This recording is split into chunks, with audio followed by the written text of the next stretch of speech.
বরিশালে কৃষিবিদ ইনস্টিটিউটের ডিপ্লোমা কৃষিবিদ ইনস্টিটিউটের শিক্ষার্থীরা তাদের 8 দফা দাবিতে তারা আন্দোলন করছে এবং তারা সেই দাবি আদায়ের জন্য ঢাকা বরিশাল মহাসড়ক অবরোধ করে তারা বিক্ষোভ করছেন। আমরা এই মুহূর্তে দেখছি যে তারা উচ্চশিক্ষার দাবি তুলছেন এবং একই সঙ্গে তারা বলছেন যে দীর্ঘ 9 মাস ধরে তারা এই দাবি আদায়ে তারা সামনে যেমন এই দাবি আদায়ে তারা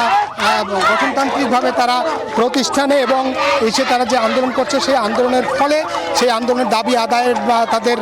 আশ্বাস দিলেও 9 মাস পর্যন্ত সেই আশ্বাস পূরণ না হয় আজকে তারা ক্লাস পরীক্ষা বর্জন করে ঢাকা বরিশাল মহাসড়কের এই যে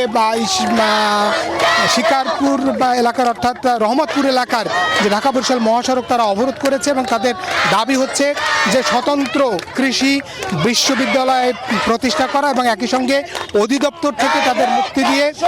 মন্ত্রণালয়ের অধীনে তাদের সংযুক্ত করার দাবি করেছেন। এটা সহ 8 দফা দাবিতে আজকে তারা ঢাকা বরিশাল মহাসড়ক অবরোধ করেছেন এবং ফলে ঢাকা বরিশাল মহাসড়কের দুই প্রান্তে রহমতপুরের দুই প্রান্তে আমরা দেখছি যে অসংখ্য যাত্রীবাহী বাস সেখানে কিন্তু আমরা লক্ষ্য করছি যে আটকা পড়েছে এবং জনদুর্ভোগ সৃষ্টি হয়েছে। তবে শিক্ষার্থীরা বলছে যতক্ষণ পর্যন্ত তাদের দাবি পূরণ না হবে ততক্ষণ পর্যন্ত তারা এই আন্দোলন চালিয়ে যাবেন, যেহেতু তারা এর আগেও 9 মাস ধরে তাদেরকে আশ্বাস দেওয়া হয়েছে কিন্তু সেই আশ্বাস পূরণ না হয় তারা আজকে ক্লাস পরীক্ষা বর্জন করে ঢাকা বরিশাল মহাসড়ক অবরোধ করেছে। এই ছিল বরিশাল থেকে আমার কাছে রহমতপুর এলাকার কৃষি ইনস্টিটিউটের যে ডিপ্লোমা শিক্ষার্থীদের তাদের যে বিক্ষোভ কর্মসূচি এবং মহাসড়ক অবরোধ কর্মসূচি তার সবশেষ তথ্য। ফিরছি স্টুডিওতে।